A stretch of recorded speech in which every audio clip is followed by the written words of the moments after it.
guys, kamusta po? Nagbabalik po, Glenn Ocampo ng Geotech Official.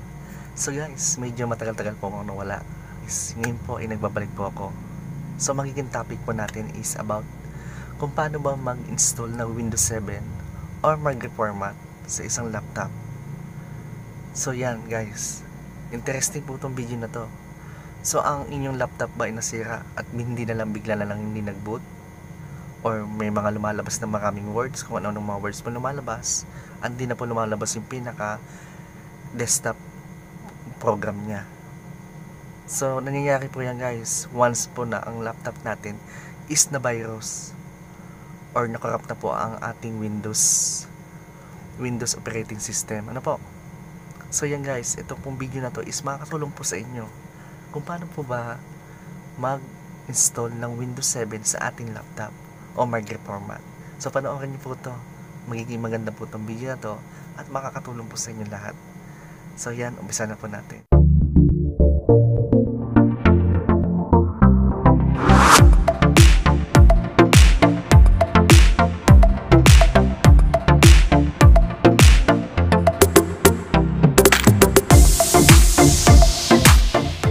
So yan guys, yan ang problema ng ating IC laptop. So lumalabas dito is Windows failed to start. A recent hardware or software had changed might be the cause. So to fix the problem is insert your Windows installation disk and restart your computer. Choose the language setting and then click next or click here to repair your computer. So guys, dito sinasabi niya is kailangan i-repair computer.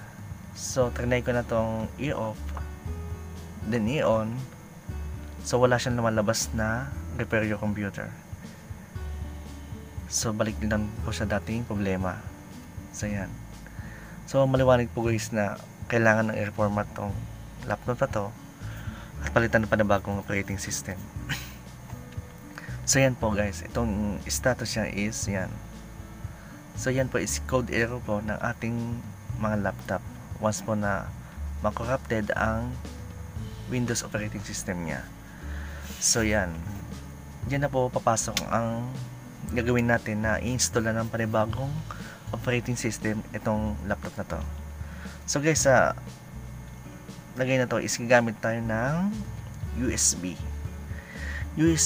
bootable device guys. Ginawa ko na siya ng Windows installation itong USB na to. So guys, magiging topic ko din po next to. After po na tong laptop na tong ayusin ko or i-reformat, ang magiging next natin video is paano ba gumawa ng bootable device gamit ang USB na to. So napakadali lang naman guys. At ilalabas ko to sa next na video natin. Ano po? So abangan nyo po yan guys.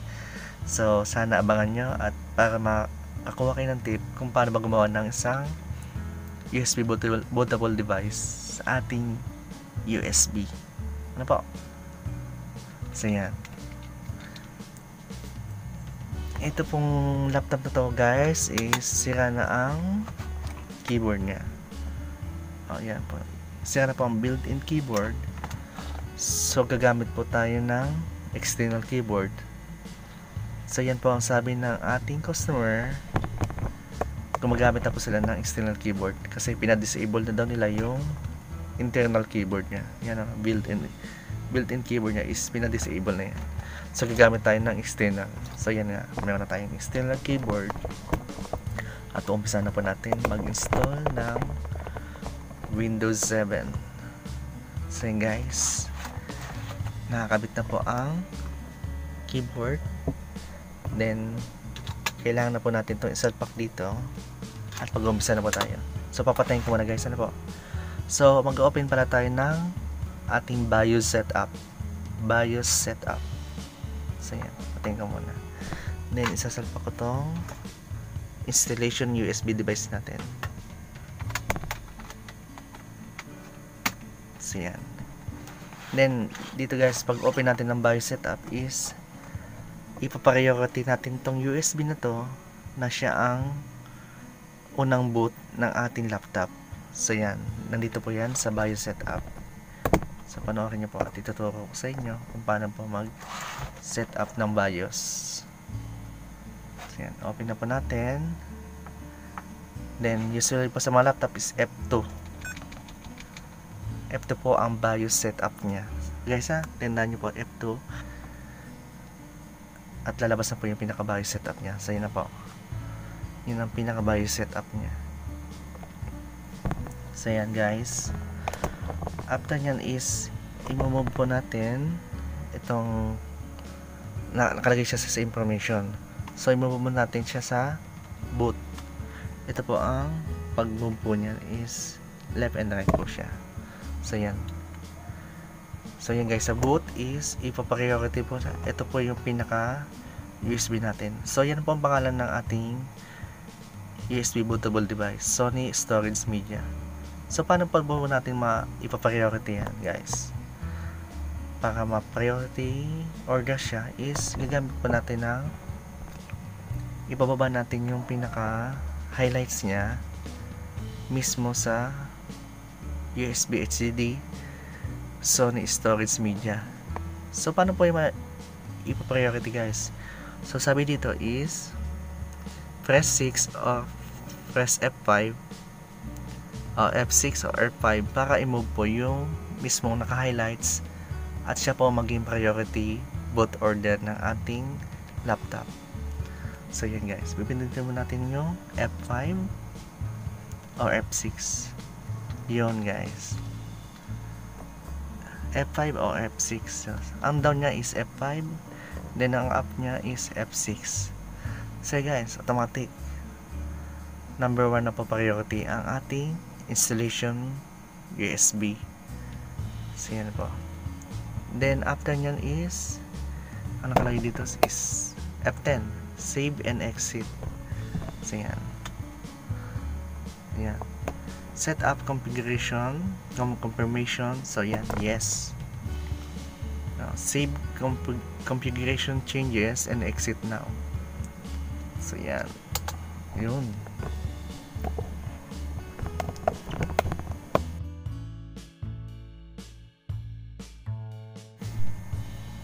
So yun guys, pindutin natin ng press any key to boot from USB. So yan guys, dito may sinasabi si Windows installation guide na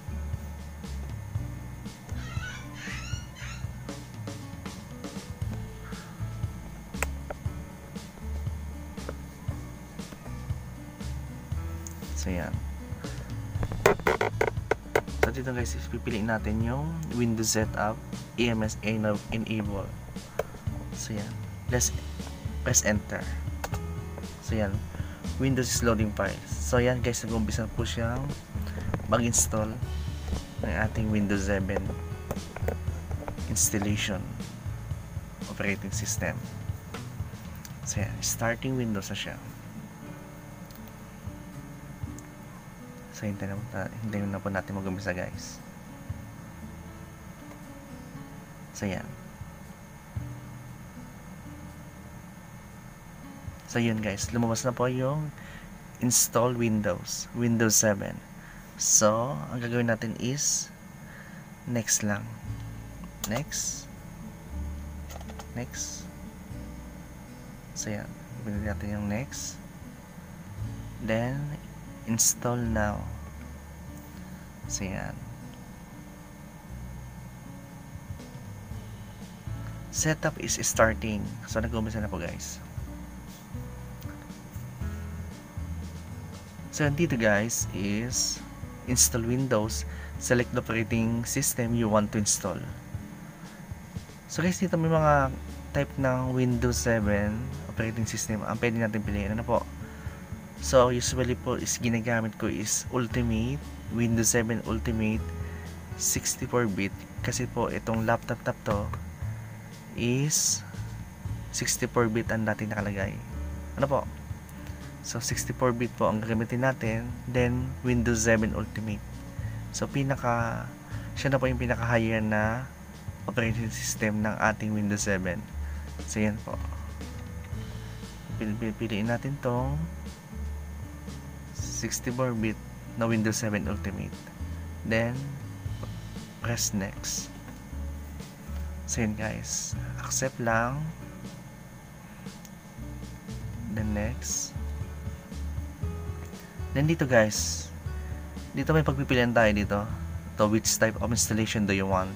So dito tayo guys, sinasabi ko na, dito na po tayo papasok. Yung lalagyan na po natin ng backup itong laptop na to para po magkaroon na po siya ng location D, at doon na po siya pwede mag-save ng mga files, at hindi na po siya mawawala if ever po na makorrupt tong laptop na to, or maulit po yung nangyaring ganito na biglang nawala yung operating system niya. So dito po gagawa tayo ng another location. So yan, sa custom po tayo kasi gagawa tayo ng panibagong partition. So yun guys, dito is ito na po yung laman ng ating hard disk. So yun guys, 449 gigabytes ang laman po ng ating hard disk of 500 gigabytes po yan guys. So yan, dito mayroon siyang pagpipilian drive option, so advanced. I-click po natin tong advanced na to guys, then i-delete po natin lahat po yan kasi wala na po siya, wala naman tayong i-save na partition o files dito. So delete po natin guys, delete, then okay. So yan, delete, isa-isa mo natin delete nyo guys kasi clean format po tayo eh. So clean format po is kailangan natin i-delete po lahat ito, at panibagong installation naman po tayo. So yan po guys, 0 na po. So wala na siyang natirang files na pwedeng mag-stay po sa loob ng hard disk. So yan guys, dito is gagawa na tayo ng panibagong partition or allocation. So pipindutin po natin tong new. So yan guys, dito is yun po ang kabuuan na laman ng hard disk is 476,938 megabytes. So equivalent po niyan is 476 gigabytes. So yan po. Then dito po is hatiin lang po natin yung laman ng ating hard disk na 465. So hatiin lang po natin guys para po hindi tayo mahirapan. Ano po? So dito po is i-delete lang po natin to, i-backspace para po makagawa tayo ng panibagong partition. So yan guys, deleted na po yung pinaka number of files natin dito sa sizes niya na. So dito tayo gagawa tayo ng sarili nating size ng ating magiging allocation D. So yan, 465 isatiin natin sa dalawa is magiging 232. Gawin natin pong 232. So pipindutin mo natin is 232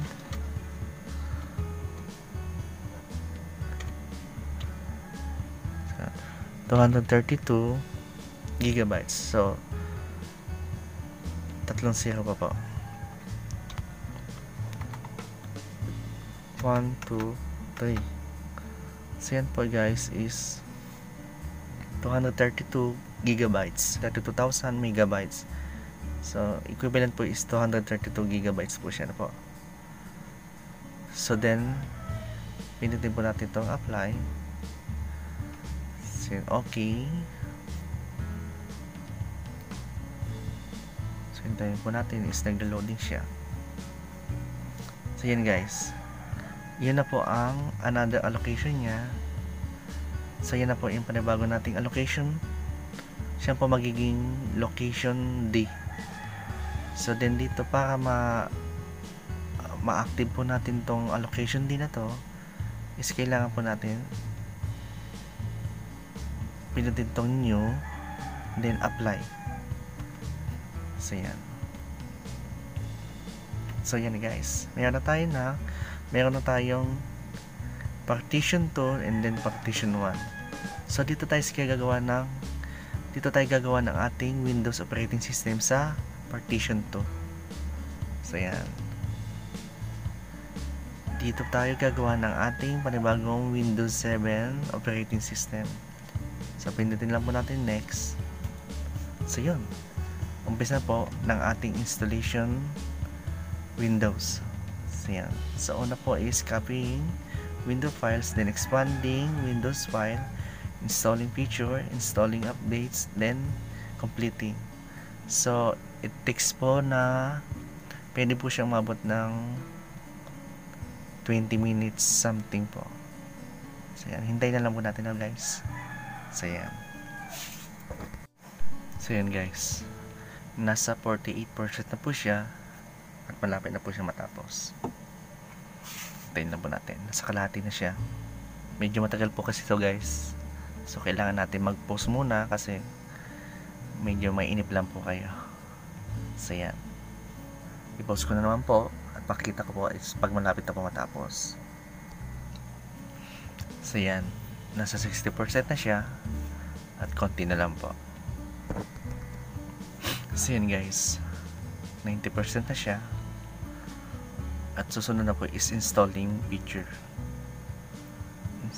then installing updates, then completing. Siya pala guys, after po installing ng feature and installing updates, hingi po ng restart ang ating laptop. So once po na humingi ng restart, isasabay po nating tatanggalin yung ating installation USB device once po na humingi ng restart ng ating laptop. So hindi natin nahayaan na nandito pa tong USB once na mag-restart na po ang ating laptop, kasi posible pong umulit yung pag-install natin. So hindi po siya matatapos, ano po, paulit-ulit lang. So kailangan natin tanggalin na after po matapos yung installing updates. So yan, tingnan niyo lang po at para makita niyo kung paano po humingi ng restart after mag-installing. So yan po, installing na po siya. So natapos na po yung expanding Windows file, then installing features, and susunod po installing updates. So yan. So hintayin niyo po natin guys, lalabas na po yan yung restart. So yan po, with Windows need to restart, so press restart, ano? So yan po, restart na natin, then tatanggalin na po natin tong USB. So yan. So yan guys, tanggal na po yung USB, then continue na po ulit ang pag-install o completing na po ng ating pag-install ng ating Windows. So yan po.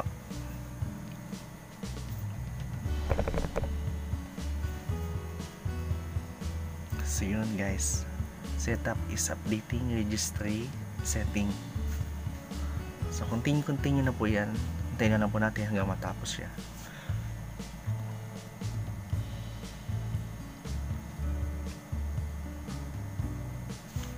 Setup is starting services. So yun na po guys, ang last natin is completing installation. So it takes po ng 20 minutes more. So hintayin naman po natin yan at medyo matagal po siya. So yan, nandito na po yung pinaka bar niya is nasa kulang-kulang 3/4 na po. So yan, hintayin na po natin guys matapos yan. So ipopost ko na naman po, ano po guys. So yan guys, malapit na po siya matapos at nasa 3/4 na po siya. So hintayin na po natin.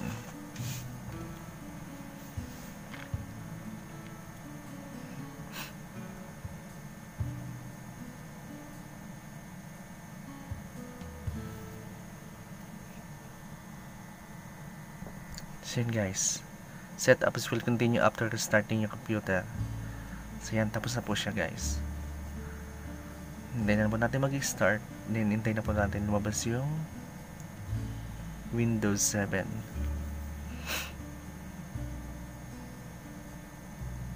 So yan, starting Windows na siya.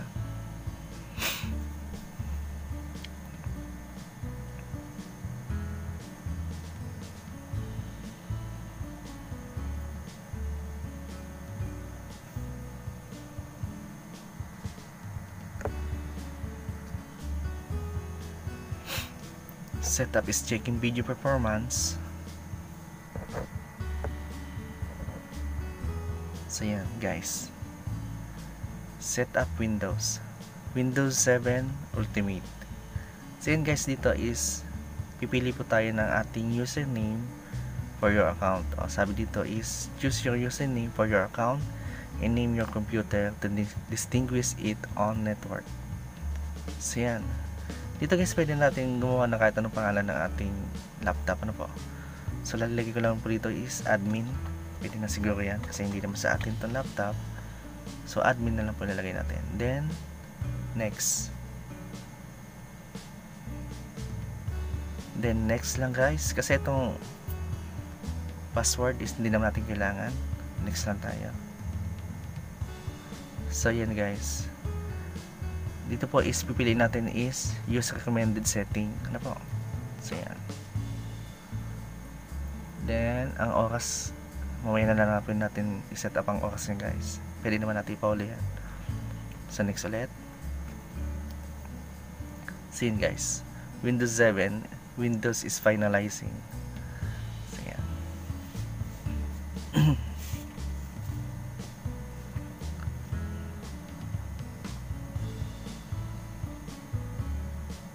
So hintayin na po natin matapos yan guys. Yan na po pinaka-final niya.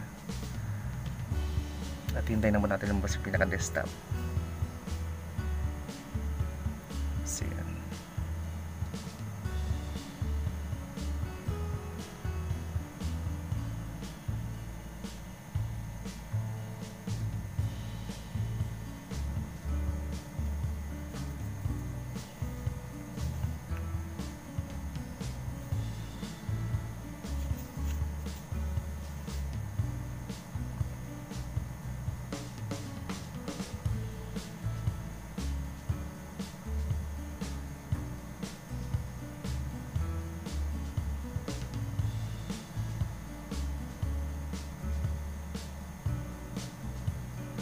So yun guys, luwas na po yung welcome at prepare on your desktop. So yan. So yun guys, success. O yun na po ang ating bagong Windows 7. So yun guys, wala siyang kalaman-laman. Ano po, so yan. Then after nyan guys is pupunta tayo sa Windows. Yan po, sa babang corner po is pipindutin po natin tong start. So yan. Then pupunta tayo sa computer. So yan na. Then after computer is pupunta tayo sa location D. So yan guys, local disk D. So yan ang sinasabi ko guys na backup. So yan ang sinasabi kong partition na ating ginawa. At pwede na po tayo dito mag-save ng ating mga files o kahit ano pa man, is dito natin itong isa-save. So before natin makasave dito is kailangan natin munang i-reformat. Ano po guys, then double click. So yan, automatic po siya is hingi po siya ng format. Ano po guys, so need natin pindutin tong format this. So yan. Then pindutin lang natin tong start. Then okay.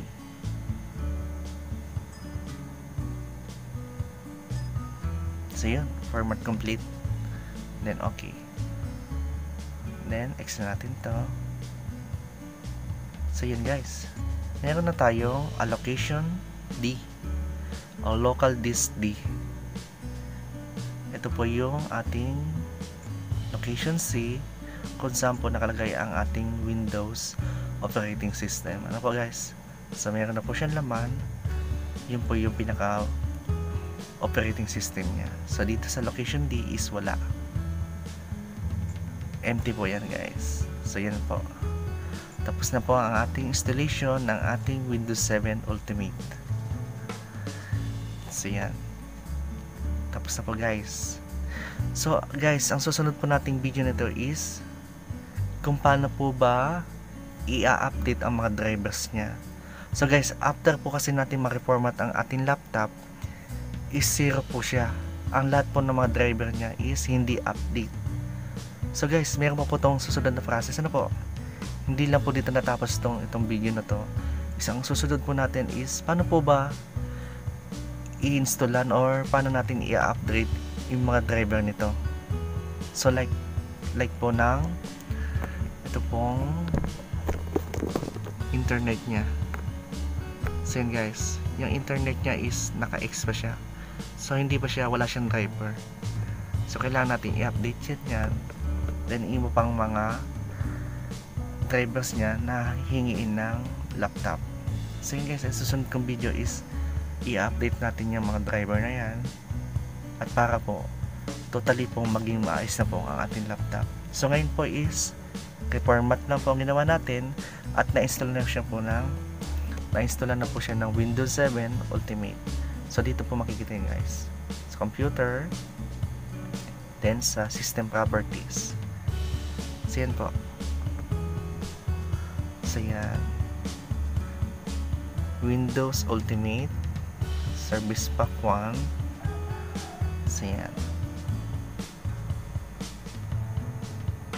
So tapos na po tayo guys sa ating Windows installation. So sana po nakatulong ako sa inyo po guys. Salamat po sa panonood guys. Then huwag niyo pong kalimutan mag-subscribe and pindutin niyo din po yung notification bell para sa aking susunod na mga video is ma-notify ko kayo at makasubaybay po sa akin sa mga lalabas kong mga video. So thank you po guys sa panonood. Ingat po and God bless po sa inyo lahat. Salamat.